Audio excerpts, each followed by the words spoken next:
I understand we have some legal breaking news.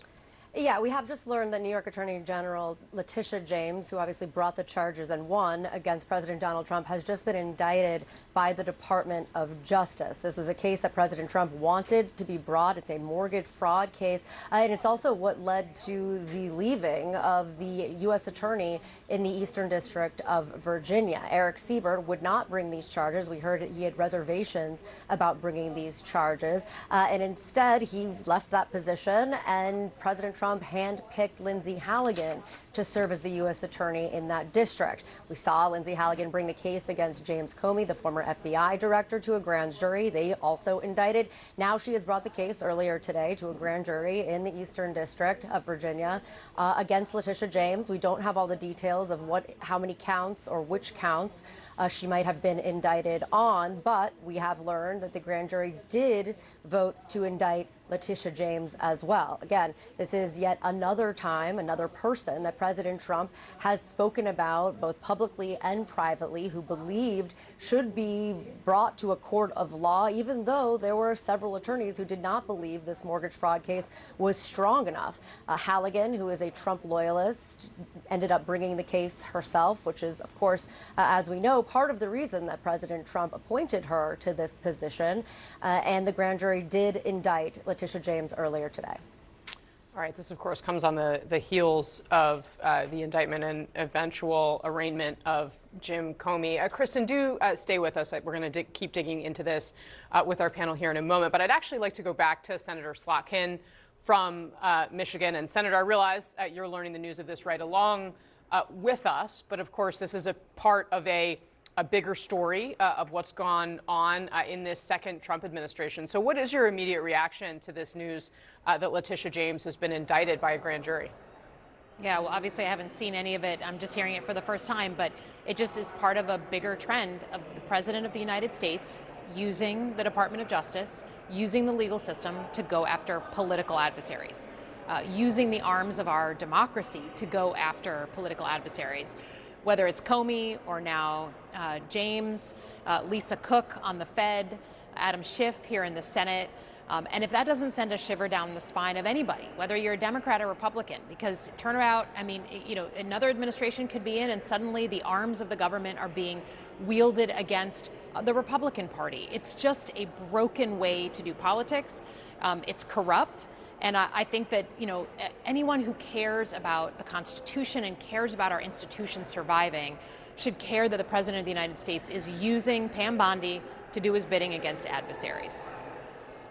Senator, this, of course, if it's related to this mortgage fraud question, which Kristen mentioned, would mean that some information that the government's in possession of, a Trump appointee over at the Federal Housing Administration, is using that information to move forward with this. And obviously, you mentioned Lisa Cook. It's a similar issue in that particular case. What does using the government to do this mean, in your view? Again, it is something that, you know, I don't know if it's unprecedented in the history of our country, but I think most Americans understand that we have three branches of government. They're co-equal, and as our founding fathers set up, you shouldn't be able to sit in the White House and use the courts to get back at your enemies. And Democrats and Republicans, I've worked for them both in the White House, right? I worked for Obama, I worked for Bush, two different parties. But the idea that you would tell your, you know, attorney general, I want to go after these people, just make a case against people I don't like because they annoyed me, they pissed me off, they're from New York, so I pay a lot of attention to them. You know, that to me is a dangerous, dangerous precedent to set. And again, even if you are not a Democrat and, you know, you are a big supporter of President Trump, which a lot of people in my state are, I think people are smarter and they understand that if this is the new trend, what's going to happen when a Democrat's in power? What's going to happen against the people I care about? So it's a really, really dangerous, slippery slope. Can I ask you what you're hearing from, you know, when you go back to Michigan? I'm from Michigan originally. I'm sure there were voters there who voted for Donald Trump. They heard what he said on the campaign trail about retribution. Do you hear them telling you when you go home that they're on board with the way he's going about this? Is it registering with them at all? Or is there a level of concern, as you sort of allude to? Yeah, I mean, I think it depends who you talk to. I will tell you the biggest thing that I hear from people is like, look, I voted for Donald Trump because he was going to put more money in my pocket and my costs have gone up and not down. That is for sure the prevailing theory. And, you know, I had a guy, I was pumping gas, and a couple of Trump supporters next to me, you know, they had the Trump sticker on their car. They pulled up, they were pumping gas. We were being very friendly. They recognized my face. And they said, you know, I don't agree with the Democrats on this and on that. And, you know, and they were clearly still very supportive of Donald Trump. And then they came back around after pumping gas, and he's like, yeah, but I didn't vote for this yo-yo crap on tariffs. I didn't vote for my prices to go up. So I think that's a sentiment that's certainly growing. But on the issues of democracy, there are certainly people you know, who, when they're being intellectually honest, say, you know, it's not good for the country, these retributions, or I don't like the look of these raids that are going on in American cities, you know, these ICE raids with people who are masked, you know, that doesn't look like the America that I love and I know.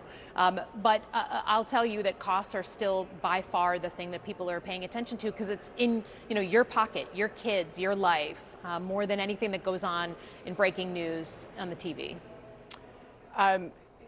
Fair enough, and it's always very interesting. I really appreciate you giving us a window into that, because it's not always easy to see it from here in Washington as it is when you all get to go back home. To circle back to what we're talking about here with Letitia James, I take your point about the three branches of government. Republicans that I talk to will point to Letitia James and how she went about doing things as perhaps slightly different than the federal Department of Justice. She's obviously elected, right? It's a different system. And she did talk about going after Donald Trump in a way that a lot of Republicans felt was kind of a blanket way, essentially saying, I will look for anything I can find on him. You know, you're someone who thinks a lot about the country in a way that's not always the partisanship that we are used to here in D.C. Do you see anything problematic with the way Letitia James conducted herself that, you know, could potentially have caused Republicans to have the level of mistrust in the system that they clearly had? You know, I can't speak to the individual cases and the things that she particularly brought up. I'm not well educated on the actual legal documents. But I will say we have a legal standard for things, right? You shouldn't just be able to say, well, I don't like Jim, so I'm going to launch an investigation and I'm going to go prosecute against Jim. There's a legal standard that you have to prove in our courts before someone can be, you know, put through the system. And I think those standards should apply whether you are a Democrat or Republican, whether you're in New York or D.C. or Michigan or Kansas. And that, to me, is the only thing that keeps our system surviving. It can't be about personalities. It has to be about a legal standard that we all have to meet. So the proof should be in the pudding. If there's things that have been launched against Donald Trump and they're thin and there's nothing there and they're, you know, more political than they are factual, well, then it shouldn't survive the gauntlet of getting into our system. Same thing for Donald Trump and his attorney general. If there's no there, and some of the cases that we've started to see against the political enemies of Donald Trump, they are thin as hell. So that, to me, I'm not a lawyer, but there should be a legal standard, and whether you're a Democrat or Republican, you got to meet that standard. All right, Senator Alyssa Slotkin, I really appreciate your time. I do hope you'll come back and we can talk about health care and the government shutdown if that's still winding around next week. I know that's what we had originally set out to do, but I appreciate you rolling with the breaking news. Thank you very much. Thank you. All right, our panel is back and we're joined by Elliot Williams, our attorney in residence. So, sir, thank you very much for being here. Obviously, we're just learning some of the details here. Yep. But, of course, we saw what happened with Jim Comey. Now we're learning a grand jury has indicted Letitia James in federal court. What say you?